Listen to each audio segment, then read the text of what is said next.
साथियों, एक ऐसी योजना है जिसमें आपको ब्याज से पूरी तरह से मुक्ति भी मिल सकती है। हर जरूरतमंद को इस योजना के बारे में सब कुछ अच्छी बातें अच्छी तरह पता होनी चाहिए, तभी तो हमारा गरीब भाई बहन उसका फायदा उठा पाएगा। यानी सरकार आपके खाते में कुछ पैसे अलग से डालेगी। जी हाँ दोस्तों, बिल्कुल सही सुना आपने। मोदी सरकार की इस नई लोन स्कीम के तहत अगर आपके पास सिर्फ आधार कार्ड है तो फिर आप 2,50,000 रुपए यानी कि 2.5 लाख रुपए तक का लोन मात्र 10 मिनट में ही घर पर बैठे ही ले सकते हैं। तो दोस्तों मैं आपको बता दूं कि लोन के लिए अप्लाई करने में 10 मिनट का समय लगेगा, जबकि लोन की राशि आपके बैंक खाते में 2 दिनों के भीतर क्रेडिट कर दी जाएगी। और इस लोन की खासियत ये है कि ये लोन सिर्फ आपको आधार कार्ड पर मिलेगा। आधार कार्ड के अलावा किसी भी अन्य डॉक्यूमेंट की आवश्यकता नहीं होगी और ना ही पैन कार्ड की आवश्यकता होगी और ना ही किसी गारंटर की आवश्यकता होगी। और इस लोन की सबसे खास बात यह है कि इस लोन पर आपको ब्याज भी नहीं देना होगा। इसके उल्टा आपको लोन में छूट या फिर सब्सिडी भी मिलेगी। और ये लोन कोई भी ले सकता है, चाहे आप किसान हैं, मजदूर हैं, छात्र हैं या चाहे कोई छोटा मोटा बिजनेस भी क्यों ना कर रहे हो। इस स्कीम में सबको बिना भेदभाव या फिर बिना गारंटर के लोन दिया जाता है, वो भी सबसे जल्दी और आसान तरीके से। तो दोस्तों चलिए कंप्यूटर स्क्रीन पर जाकर इस लोन स्कीम की पूरी जानकारी और अप्लाई करने का तरीका जान लेते हैं। लेकिन वीडियो में आगे बढ़ने से पहले एक छोटी सी गुजारिश है कि इस चैनल को सब्सक्राइब और वीडियो को लाइक करके इसे व्हाट्सएप या फिर फेसबुक पर शेयर जरूर कर दीजिए। तो दोस्तों ये लोन लेने के लिए मतलब कि इस लोन के लिए अप्लाई करने के लिए सबसे पहले आपको गूगल पर आना होगा और यहाँ पर आने के बाद में आपको पीएम स्वनिधि टाइप करना होगा।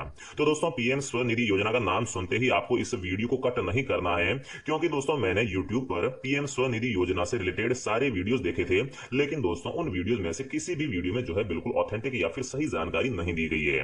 हर वीडियो में यही बताया गया है कि पीएम स्वनिधि योजना के तहत जो है आपको यहाँ पर 50,000 रुपए तक का लोन मिल सकता है। ये बात वो इसलिए बोल रहे हैं क्योंकि दोस्तों यहाँ पर इस पीएम स्वनिधि की वेबसाइट के ऊपर भी यही बताया गया है कि आपको इस योजना के तहत 10,000 से लेकर 50,000 रुपए तक का लोन मिल सकता है। लेकिन दोस्तों मैं यहाँ पर आपको बताऊंगा कि आप इस योजना के तहत किस प्रकार से जो है 50,000 रुपए से लेकर 2,50,000 रुपए तक का जो है लोन आसानी से 10 मिनट में ले सकते हैं। और साथ में आपको यहाँ पर लोन में छूट या फिर सब्सिडी किस प्रकार से मिलेगी उसकी भी जो है मैं यहाँ पर आपको प्लानिंग या फिर जो स्कीम है वो बताने वाला हूँ। तो दोस्तों जब आप यहाँ पर सबसे पहले पीएम स्वनिधि योजना की वेबसाइट के ऊपर आएंगे तो यहाँ पर आप देख सकते हैं अलग अलग लोन्स की यहाँ पर डिटेल दी गई है। जैसे कि यहाँ पर दिया गया है अप्लाई फॉर 10K लोन, मतलब अगर आप 10,000 का लोन लेना चाहते हैं, 20,000 का लेना चाहते हैं, 50,000 का लेना चाहते हैं, तो सारे लोन के लिए आप यहाँ से अप्लाई कर सकते हो। इसके आगे दोस्तों एक और सेक्शन आपको यहाँ पर दिखाई दे रहा होगा, apply for come loan. Come loan का मतलब ये है कि दोस्तों सबसे पहले आपको यहाँ पर रजिस्ट्रेशन करना होगा, उसके बाद ही जो है आप यहाँ पर बाकी ये जो 10K 20K 50K या फिर जो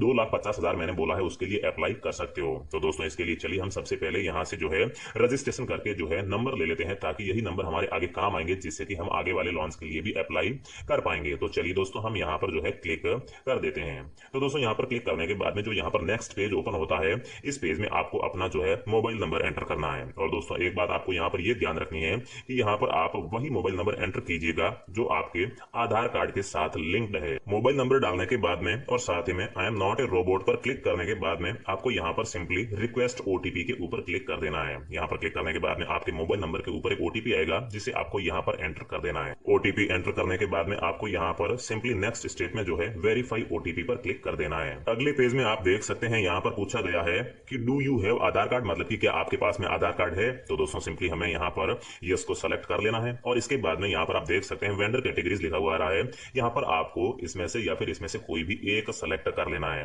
अगर आप शहरी क्षेत्र में हो तो आपको ऊपर वाला सेलेक्ट करना है, और इसके उल्टा अगर आप यहाँ पर ग्रामीण मतलब कि रूरल एरिया में रहते हो तो नीचे वाले को आपको यहाँ पर सेलेक्ट कर लेना है। मैं यहाँ पर जो है ऊपर वाले को सेलेक्ट करके नेक्स्ट कर देता हूँ। और इसके बाद में अगला जो पेज ओपन होता है वहां पर हमें अपनी जो है काफी सारी डिटेल के साथ में आधार कार्ड की भी डिटेल देनी होगी। तो दोस्तों यहाँ पर आप देख सकते हैं आधार वेरिफिकेशन, मतलब कि आपका जो आधार नंबर है वो आपको यहाँ पर दर्ज करना होगा। आधार नंबर देने के बाद में नीचे आपके सामने दो ऑप्शन दिखाई देंगे, verify with OTP, verify with biometric. तो दोस्तों आप इन दोनों में से कोई भी चूज कर सकते हैं। मैं यहाँ पर वेरीफाई विथ ओटीपी के ऊपर क्लिक करके नेक्स्ट स्टेप जो है वो कंप्लीट कर देता हूं।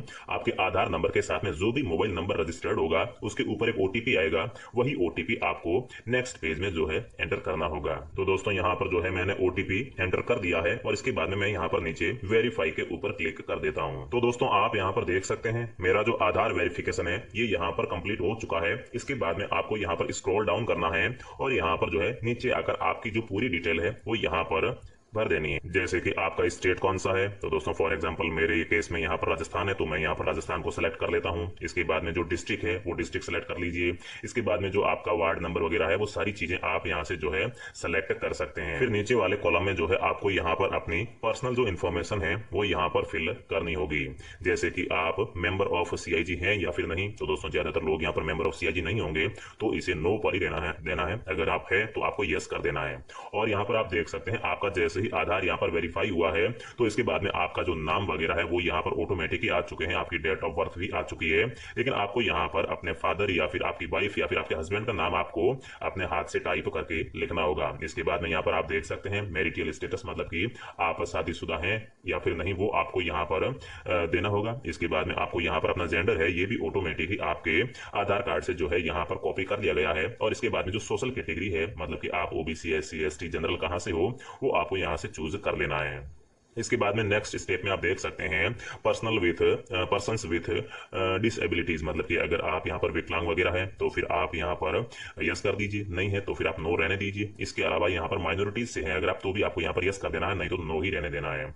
इसके बाद में आगे वाला आप जो यहाँ पर सेक्शन देख सकते हैं इसमें केवाईसी डॉक्यूमेंट दिए गए हैं, मतलब कि आपका यहाँ पर ये आधार नंबर है। और इसके अलावा यहाँ पर आप देख सकते हैं वोटर आईडी कार्ड नंबर भी आपको यहाँ पर टाइप कर देना होगा। इसके बाद नंबर ऑफ फैमिली मेंबर्स आपको यहाँ से चूज करने होंगे, जैसे कि फॉर एग्जांपल मेरे केस में यहाँ पर 5 है तो मैं यहाँ पर 5 चूज कर लेता हूं। तो इसके बाद में आप यहाँ पर देख सकते हैं मेरे सामने 5 कॉलम खुलकर आ चुके हैं, मतलब इन 5 कॉलम में आपके जो फैमिली मेंबर है उनका यहाँ पर नाम टाइप करना होगा। और इसके बाद जैसे कि आपकी सिस्टर है तो आपकी सिस्टर का यहाँ पर नाम लिखना होगा।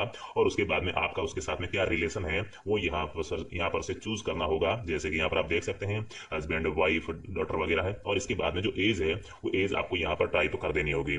ऐसे एक एक करके आपको अपने जितने भी परिवार के मेंबर्स है उनकी पूरी डिटेल यहाँ पर फिल कर देनी है। इसके बाद में नेक्स्ट स्टेप में अगर आप यहाँ पर आएंगे तो यहाँ पर आप देख सकते हैं आपकी जो यहाँ पर डिटेल है या फिर जो एड्रेस है वो ऑटोमेटिक ही जो है वो आपके आधार कार्ड से जो है यहाँ पर कॉपी कर लिया गया है। और इसके नीचे आप यहाँ पर देख सकते हैं ये एड्रेस एज पर केवाईसी है और यहाँ पर करंट एड्रेस आपको टाइप करना होगा। अगर आपका करंट एड्रेस मतलब कि अभी आप कहीं और रहते हैं तो वो आप अपने हाथ से भी यहाँ पर टाइप कर सकते हैं, लेकिन अगर आधार कार्ड वाला सेम ही एड्रेस है तो आप यहाँ पर सेम एज अबो पर क्लिक कर सकते हैं। सेम एज अबो के ऊपर आप जैसे क्लिक करेंगे सारी जानकारी कॉपी होकर नीचे वाले में भी आ जाएगी। फिर आपको यहाँ पर नीचे आना है और यहाँ पर आप देख सकते हैं वेंडिंग एक्टिविटी में जो है आपको कुछ इन्फॉर्मेशन देनी है, जैसे कि यहाँ पर नंबर ऑफ एक्टिविटी के ऊपर आप जैसे ही क्लिक करेंगे तो यहाँ पर आप देख सकते हैं कि आप यहाँ पर किस काम के लिए जो है ये लोन लेना चाहते हैं। अगर आपके फास्ट फूड आइटम की कोई दुकान है या फिर फ्रूट या फिर वेजिटेबल बेचते हैं आप, या फिर होम डेकोर किचन आइटम्स, मतलब कि जो भी आप काम करते हैं वो सारे काम आपको यहाँ पर मिल जाएंगे। इसके अलावा अगर आप कोई सर्विस देते हैं तो सर्विस को भी चूज कर सकते हैं, या फिर आप कोई भी दूसरा काम करते हैं तो आप यहाँ पर ऑर्डर्स को भी जो है यहाँ पर सेलेक्ट कर सकते हैं। इसके बाद में दोस्तों ऑर्डर्स में जो है आप जो भी काम करते हैं उसकी डिटेल आपको यहाँ पर दे देनी है। और इसके बाद में आप नेक्स्ट स्टेप में देख सकते हैं प्लेस ऑफ वेंडिंग लिखा हुआ है, यहाँ से आपको अपना जो भी जिस जगह पर आप रहते हैं, मतलब कि फिक्स जगह पर रहकर आप काम करते हैं या फिर घूम घूम कर काम करते हैं, वो डिटेल आपको यहाँ पर लिख देनी है। तो दोस्तों मेरे केस में फिक्स्ड लोकेशन है तो मैं यहाँ पर क्लिक कर देता हूँ और साथ ही में यहाँ पर आपको जानकारी देनी है कि आप कितने सालों से जो है ये काम कर रहे हैं। साथ ही में आपका ये जो काम है ये कितने दिन तक रहता है, मतलब कि एक वीक में कितने दिन आप ये काम करते हो। तो दोस्तों ऑल डे करते हो मतलब कि सभी दिन, तो आपको ऑल डे सेलेक्ट करना है, नहीं तो आप यहाँ पर मैन्युअली भी जो है एक एक दिन सेलेक्ट कर सकते हो। इसके अलावा यहाँ पर आप देख सकते हैं फ्रॉम टाइम टू टाइम, मतलब कि जो आपकी दुकान है या फिर आप जो भी काम करते हैं वो आप कब से लेकर कब तक करते हो। मतलब कि सुबह फॉर एग्जाम्पल मान लीजिए आपकी कोई शॉप है तो आप शॉप कितने बजे ओपन करते हो वो टाइम लिखना, और इसके बाद में कब शॉप को बंद करते हो वो टाइम आपको यहाँ पर दर्ज करना है। इसके बाद में यहाँ पर लोकेशन एरिया ऑफ वेंडिंग में आपको जो है अपनी लोकेशन डालनी है, मतलब कि आपकी जो शॉप या फिर जो आप काम करते हैं वो कहां पर करते हैं, और साथ ही में नियरेस्ट लैंडमार्क को भी आपको डाल देना, और साथ में पिन कोड भी आपको डाल देना है। इसके बाद में आप यहाँ पर जैसे ही नीचे आएंगे तो फ्रेंड्स यहाँ पर आपको प्रूफ एज ए वेंडर का यहाँ पर एक ऑप्शन दिखाई देगा। यहाँ पर आपको बाकी सभी में जो है नो करना है, लेकिन ये जो पहला वाला आपको ऑप्शन दिखाई दे रहा है यहाँ पर आपको सेलेक्ट के यहाँ पर ऑप्शन पर क्लिक करके आपको यहाँ पर यस कर देना है, जबकि बाकी ये जितने भी ऑप्शन है इनमें आपको जो है नो कर देना है। इतना करने के बाद में फिर से आपको यहाँ पर नेक्स्ट स्टेप में आना है। यहाँ पर आने के बाद में जो है आपकी यहाँ पर जो इनकम है उसके बारे में पूछा गया है। तो दोस्तों आपको यहाँ पर जो अपनी इनकम है ये 1 लाख रुपए से कम दर्ज करनी है, तभी आपको यहाँ पर लोन मिलेगा। अगर आप 1 लाख रुपए से ज्यादा यहाँ पर अपनी इनकम डाल देते हैं तो फिर आपको यहाँ पर लोन नहीं मिलेगा। साथ ही में दोस्तों आपका नेम ऑफ बैंक डालना है, आपका जिस बैंक में खाता है, और साथ ही में उसका IFSC code, branch, account number, ये सारी डिटेल दे देनी है। और उसके बाद में अगर आप डिजिटल पेमेंट करते हैं तो फिर आपको यहाँ से यस कर देना है। इसके अलावा यहाँ पर आप देख सकते हैं एग्जाइटिंग लोन आउटस्टैंडिंग, मतलब कि अगर आपने पहले से कोई भी लोन ले रखा है तो उसकी भी पूरी डिटेल देनी है, जैसे कि किस बैंक से ले रखा है, कितना लोन ले रखा है, ईएमआई क्या है, मतलब कि किस्त कितनी है, ये सारी डिटेल आपको यहाँ पर दे देनी है। इतनी सारी डिटेल देने के बाद में नेक्स्ट स्टेप में जो है आपको यहाँ पर लोन की डिटेल मिल जाएगी। आपको यहाँ पर अगर 10,000 रुपए का लोन चाहिए तो वो 12 मंथ के लिए मिलेगा। अगर आपको सेकंड लोन यहाँ पर 20,000 का चाहिए तो वो 18 मंथ के लिए मिलेगा। और थर्ड लोन आपको 50,000 का चाहिए तो वो 36 महीने के लिए मिलेगा। और इसके नीचे आप देख सकते हैं लोन पर्पज क्या है। तो दोस्तों इसमें आप बिजनेस एक्सपेंसेस पर जो है क्लिक कर सकते हैं या फिर इसे चूज कर सकते हैं। और इसके बाद में नेक्स्ट स्टेप में आप यहाँ पर सबमिट पर जैसे ही क्लिक करेंगे तो नेक्स्ट पेज ओपन हो जाएगा और उस पेज में आपको जो है डॉक्यूमेंट अपलोड करने होंगे। यहाँ पर आप देख सकते हैं जो अगला स्टेप आपको दिखाई दे रहा है डॉक्यूमेंट अपलोड का। यहाँ पर सिर्फ आपको जो है अपनी बैंक की पासबुक जो है यहाँ पर अपलोड करनी होगी और इसके अलावा आपको यहाँ पर अपनी एक जो फोटो है पासपोर्ट साइज, वो ये 2 चीजें आपको यहाँ पर अपलोड करनी है। और इसके बाद में जो आपका एप्लीकेशन है ये यहाँ पर जो है फाइनल सबमिट हो जाएगा।